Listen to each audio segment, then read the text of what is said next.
Hello friends, वणक्कम। अभी मैं बना रहा थाई गार्लिक पेपर डिलाइट। पहले कढ़ाई में ऑयल डाल दिया।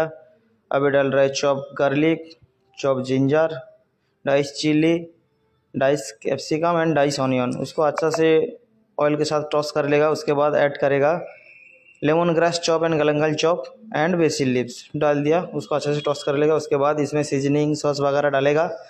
उसके बाद डिलाइट फ्राई करके रखा है, डिलाइट डालेगा। रेडी हो जाएगा मेरा থাই গার্লিক ডিলাইট। তো আমার বাঙালি বন্ধুরা যারা দেখছো, কমেন্ট করে জানাও কেমন লাগছে। এখন আমি সস দিচ্ছি, tomato sauce, sambal sauce, Thai chilli sauce, handmade.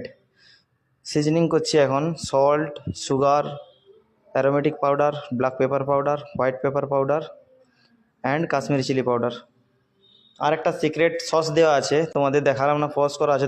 তোমরা কমেন্ট করে জানাও যে কেমন হয়েছে এটা আগে, আর কি সস দিতে পারি আমি এটাতে।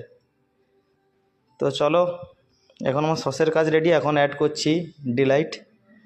ডিলাইট কেটে ফ্রাই করে রেখেছিলাম, ওটাকে দিয়ে দিলাম। দিয়ে ভালো করে এটাকে মিক্স করে আমি এখন এটাকে পিক আপ করে দেবো।